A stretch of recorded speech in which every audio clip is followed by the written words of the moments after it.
आपके माध्यम से मैं पूछना चाहता हूं, आप आगे पूछिए, क्या सांप के काटने से एंटीवेनम अगर आपको तभी का तभी मिल जाए तो बचने के चांसेस बढ़ते हैं या घटते हैं?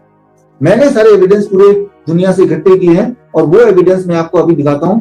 और वो एविडेंस क्या कहता है ये आप देखिए। अब पहला स्टेप तो पूरा हो गया कि कोई भी अगर काटेगा तो पैनिक नहीं करना है। अब आता है करना क्या है।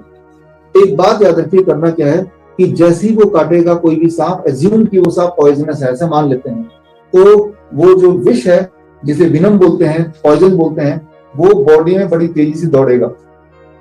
तो हमें उस विष को वहीं रोकना है। उसको रोकने के लिए आपके पास कुछ हथियार, कुछ टूल होने चाहिए।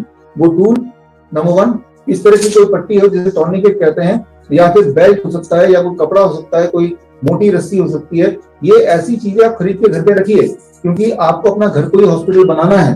तो इस तरह का स्ट्रैप है वेलक्रो वाला, और ये आप लेके उसके हाथ में काटा तो यहाँ आपने लगा दी, इस पोर्शन में काटा तो, और आपने इसको बांध दिया। बांधने के बाद this is the first step. और अगर पैर में काटा तो थाइस के ऊपर आपने ऐसा स्ट्रैप अच्छी तरह बांध दिया। ज्यादा अच्छी तरह बांधेंगे तो, ज्यादा टाइट बांधेंगे तो ब्लड सर्कुलेशन बिल्कुल रुक जाएगा, और रुक जाएगा तो फिर यहाँ पे गैंग्रीन वगैरह हो सकता है। तो कितना प्रेशर से बांधना है उसके लिए आपको ये देखना है कि बांधने के बाद मैं अपनी 3 उंगली 4 उंगली घुसा पा रहा हूँ कि नहीं घुसा पा रहे हैं, तो दैट मच राइट, या 2 उंगली कम से कम घुसा पा रहा हूँ तो भी काम करेगा। तो बांधना है ताकि जो ब्लड सर्कुलेशन में जो उसका पॉइजन है वो बॉडी में ना जाए, इसी एरिया में रहे। That is the first step. ये स्टेप कितनी देर में पूरा करना है? ये स्टेप पहले 1 मिनट के अंदर पूरा होना चाहिए। ये स्टेप पहले 1 मिनट में कैसे पूरा हो सकता है? जब वो तभी हो सकता है जिसको काटा है उसको ये पता हो। तो ये एजुकेशन वाली बात है, राइट। रादर देन हम एजुकेट करते हैं लोगों को 4 का टेबल, 5 का टेबल, या हम एजुकेट करते हैं ABCD, हम ये एजुकेट करें कैसी जान बचाया जा सके। क्योंकि ये जो है ये कोई बड़ी बात नहीं है। हम घड़ी का स्ट्रैप ले सकते हैं, हम बेल्ट ले सकते हैं, ये क्रिएटिव चीजें हैं। चुन्नी ले सकते हैं किसी की और उसको लेके बांध सकते हैं। तो this is the first step. ये पहला स्टेप पहले मिनट में होना चाहिए। This is the most important step, right. और ऐसा करते हुए उस आदमी को इमोबिलाइज करना है, मतलब वो हिलेगा डुलेगा तो सर्कुलेशन बढ़ेगी, बीपी बढ़ेगा, सर्कुलेशन बढ़ेगी, राइट, ब्लड सर्कुलेशन बढ़ेगी, पॉइजन फैलेगा।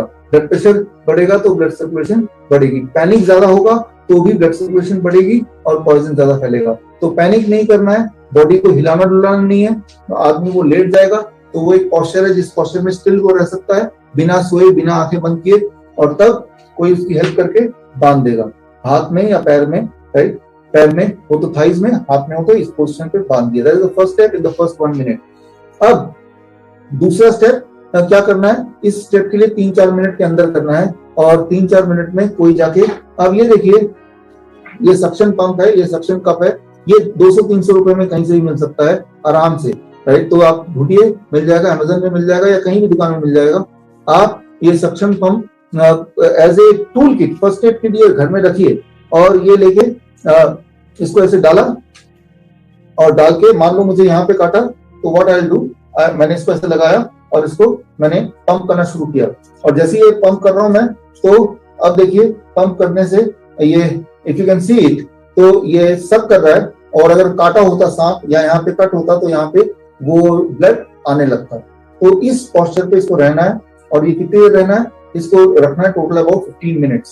15 मिनट के अंदर जितना भी पॉइजन है, वो पॉइजन जितना बाहर निकलना है मोस्टली वो बाहर निकल जाएगा। और बाहर निकलने के बाद ये जो लिड है इसको मैं निकाल दूंगा तो ये बाहर आ गया, और इसको फिर साफ कर देना है। That is it, right. So अब 15 मिनट बाद ये टॉर्निकेट को भी हटा देना है।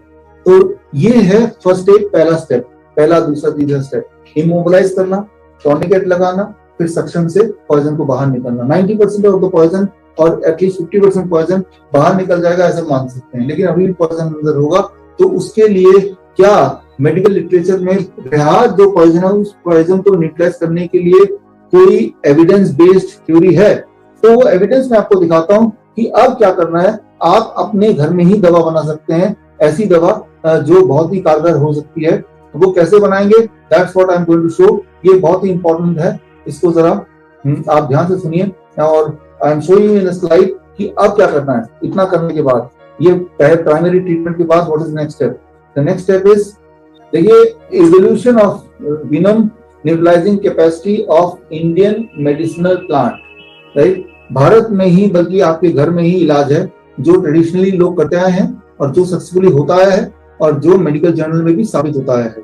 तो वो इलाज अगर आपको ये जर्नल के पेपर चाहिए तो मैंने आपको थोड़ी देर पहले बताया vishwaroop.com/CSG में जाके आप वो ये पेपर जो मैं बता रहा हूँ या जितनी भी चीज बताई है वो आप रेफरेंस देख सकते हैं।